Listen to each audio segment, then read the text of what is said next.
Hello Deere students, आज के इस video का जो टॉपिक है वो है महत्वाचे वाक्प्रचार। बोर्ड के एग्जाम में ये क्वेश्चन आपको टोटल 4 मार्क्स के लिए आता है, जिसमें आपको 2 वाक्प्रचार पूछे जाते हैं। एक वाक्प्रचार के लिए 2 मार्क, अर्थात उसके अर्थ के लिए 1 मार्क और उसके वाक्य के लिए 1 मार्क। तो मेरा प्रयास इस वीडियो के माध्यम से यही है कि ये पूरे के पूरे 4 मार्क आपको मिलने ही चाहिए। इसीलिए आपकी वर्कबुक में जो भी वाक्प्रचार दिए हुए हैं पार्ट 3 एंड 4 में, वो सारे आज इस वीडियो के माध्यम से मैं आपके सामने अर्थ तथा वाक्य दोनों बहुत ही आसान शब्दों में रखूंगी, ताकि आप कभी भी इसका अगर रिवीजन करना चाहें तो बस आपको ये वीडियो ऑन करनी है।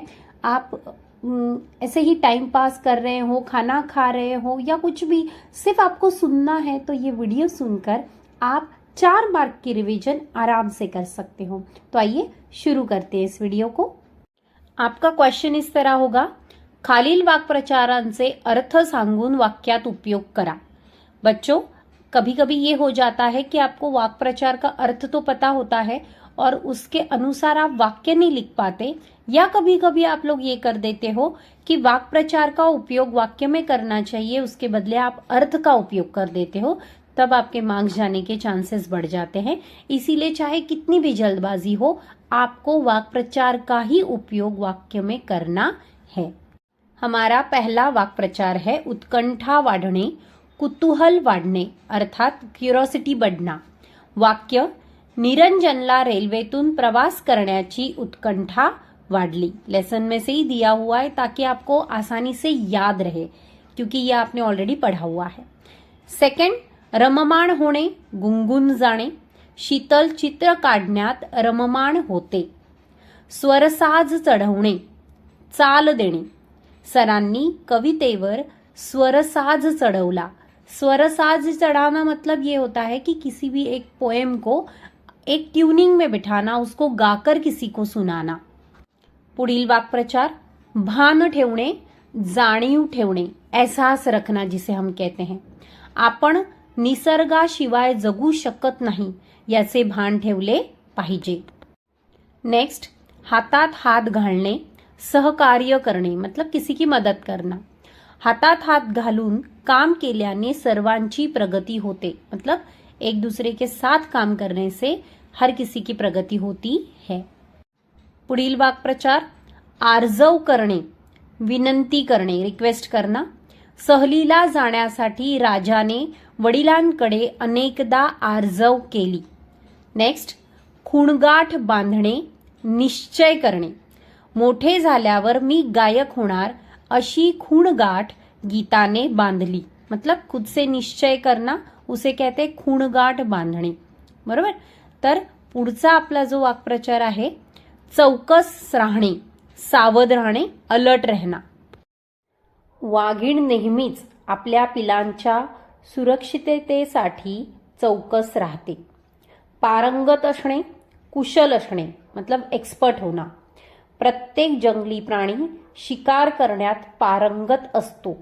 पारंगत असणे, कुशल असणे, वेरी एक्सपर्ट हो जाना। और नेक्स्ट है राबता असणे, सतत हालचाल असणे, मतलब ऑलवेज वहां पर किसी का होना।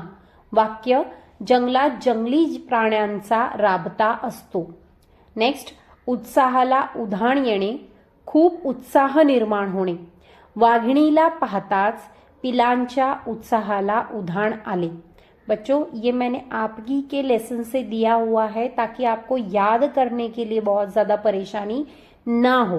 वेरी इजीली आप ये याद कर सकते हो, रिलेट भी कर सकते हो।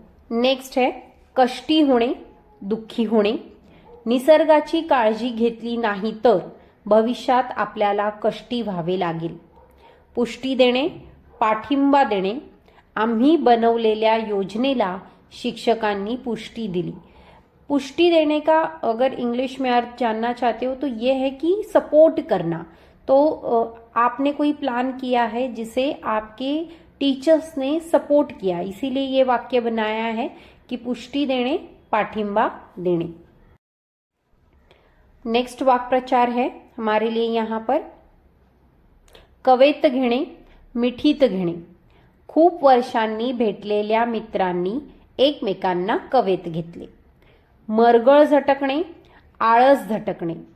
आम्ही मुले परीक्षा जवळ येताच मरगळ झटकून अभ्यासाला लागतो. मतलब आलस छोड़कर वेरी बोलते ना एंथुजियास्टिकली काम करने लग जाना, उसे कहते हैं मरगळ झटकणे, आळस झटकणे.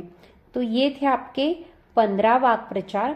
बच्चों इसी के साथ साथ ये कहना चाहूंगी ये पार्ट 1 था. पार्ट 2 में जो बाकी रह चुके हैं वो जल्द ही कवर कर रही हूँ और हो सकता है कल या परसों 2 दिन में आपको पार्ट 2 का वीडियो भी मिल जाए. अगर आपको कोई भी डाउट हो तो कमेंट बॉक्स में प्लीज़ कमेंट कीजिए. आपके डाउट सॉल्व डेफिनेटली मैं करूँगी. पढ़ाई करते रहिए. All the best end thank you so much.